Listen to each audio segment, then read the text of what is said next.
Halo teman-teman semua, Assalamualaikum warahmatullahi wabarakatuh. Perkenalkan, nama saya Dina Fitri Agustina dari kelas 1 M15 dengan NPM 10822295. Saya di sini akan menganalisis video Preman Pensiun The Movie dengan metode semiotika.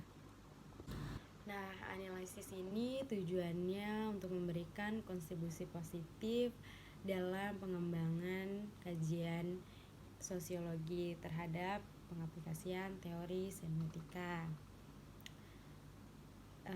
Berdasarkan analisis diperoleh dari hasil atau film Preman Pensiun ini memberikan pesan moral yang memberikan sindiran pada pelaku premanisme dan dapat dikatakan meningkatkan pengetahuan tentang nilai yang terkandung dalam film tersebut. Pembuka diwakili oleh Komar si preman berwajah gahar tapi menjadi lembek jika berhadapan dengan atasan atau istrinya. Merupakan karakter-karakter pokok dalam film tersebut. Kisah yang dibawakan oleh film Preman Pensiun adalah kisah tentang suatu kelompok preman yang menguasai Bandung ingin menjalankan bisnis jasa keamanan tanpa merugikan atau menakuti para konsumennya. Meskipun para pedagang pasar yang menjadi konsumen mereka mungkin secara terpaksa membayar iuran keamanan karena penumpang si gahar ini dan para anggota preman tersebut ini sangatlah gahar. Tapi kelompok tersebut benar-benar menjaga keamanan di pasar, mulai dari mengamankan parkiran, mengamankan para pembeli dan copet, serta membatasi para pengamen. Kelompok preman ini ingin menjalankan bisnis jasa keamanan secara profesional tersebut dipimpin oleh si Bahar, seorang preman kawakan di Bandung yang berasal dari Garut. Dan Kang Bahar ini ia biasa dipanggil kurang terkuat preman pensiun. Ia hanya digambarkan sebagai seorang yang menguasai dunia preman di Bandung dan sayang keluarga dengan 3 anak perempuannya yang cantik-cantik ini dan sudah dewasa. Istrinya yang sakit-sakitan membuat Kang Bahar ingin mencurahkan waktu lebih banyak pada istrinya dan anak-anaknya. Nah, tokoh-tokoh lain dalam Preman Pensiun ini terbagi menjadi beberapa kelompok. Yang pertama adalah kelompok preman anak buah Kang Bahar. Yang kedua adalah kelompok pencopet yang merupakan kelompok lepas yang tidak dikuasai si Bahar.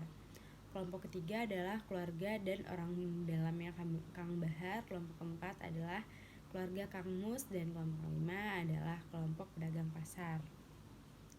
Nah, selain kelompok dari kelima tadi, dari kelompok preman ada Jamal, penanggung jawab jalanan yang mengambil alih kewenangan dari Maman Suherman, Komar si Gondrong, penanggung jawab pasar, dan Gobang yang menguasai terminal. Lalu ada Duo Murad dan Pipit yang bernama Asih Firmansyah Pitra. Kang Mus sering merasa jengkel dengan nama panggilan Pipit dan berusaha tidak menyebutnya, melainkan memanggil nama lengkapnya. Dua ini sering berpindah posisi tergantung kebutuhan menurut Kang Mus. Suatu waktu dua ini berada di bawah Jamal, tapi di lain waktu mereka berada langsung di bawah koordinator Kang Mus. Kang Mus sendiri adalah tangan kanan Kang Bahar, sang ketua. Tokoh lain yang kerap muncul adalah Didik, anak buah Jamal. Ada berbagai preman yang masuk dan keluar, mengisi berbagai posisi baik di terminal. Nah, kelompok pencopet ada sang pemimpin yaitu Junet yang berpenampilan menyerupai mahasiswa dengan sneaker dan tas ranselnya. Nah, lalu ada 2 anak buah Junet yang biasa sering diajak operasi bersama, yaitu Ubed dan Saeb. Tampilan keduanya ini seperti bosnya, yaitu menyerupai mahasiswa. Lalu seiringnya waktu ada beberapa pencopet yang keluar masuk. Nah, di kalangan keluarga ada Khadijah istri Bahar, lalu ada 3 anaknya yaitu Kinasi, Kirani, dan Kinanti. Urut dari yang tertua ke termuda. Orang-orang yang bekerja pada rumah tangga Kang Bahar yang sering dianggap orang dalam oleh para anak ini adalah Imas sang pembantu rumah tangga dan Amin sang supir. Keluarga Kang Mus sering ditampilkan memiliki permasalahan sendiri, mulai dari si Eneng atau Safira, anak Kang Mus dengan problematika anak SMP, Cak Asih, istri Kang Mus dengan suka duka seorang istri. Nah, lalu ada emak mertua Kang Mus yang jika sudah keluar keras kepalanya Kang Mus memilih mengalah meskipun sambil manyun. Ada pula Cek Edoh yang merupakan tetangga Kang Mus, tapi begitu dekat dengan mereka Cek Edoh ini di preman pensiun. Kelompok terakhir yang jarang diangkat lika-liku kehidupannya adalah para pedagang pasar.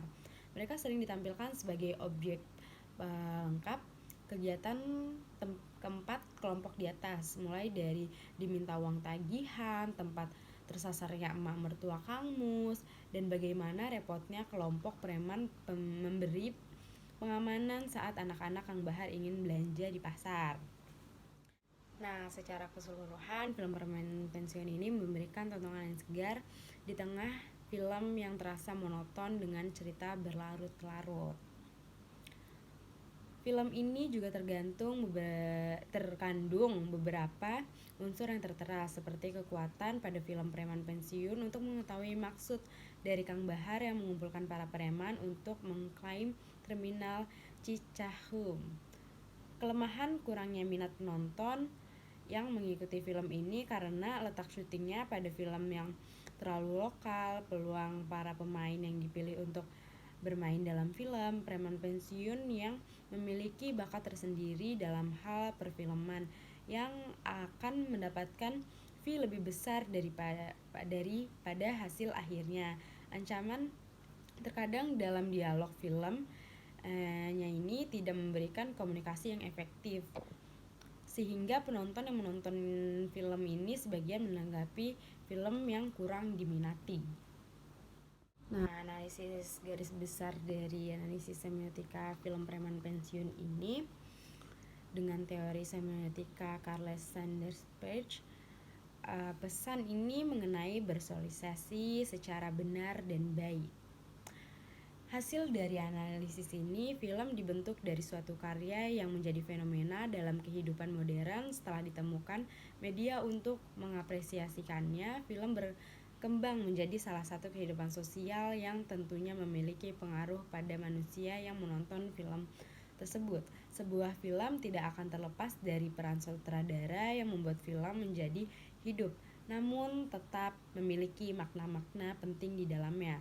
Seperti Aris Nugraha, sutradara dari film Preman Pensiun ini, film ini menceritakan tentang kisah-kisah tentang preman yang sedang berusaha untuk tidak melakukan tindakan kriminalitas dan beralih menuju pekerjaan lain. Nah, sekian analisis dari saya, kurang lebihnya mohon maaf. Wassalamualaikum warahmatullahi wabarakatuh. Terima kasih.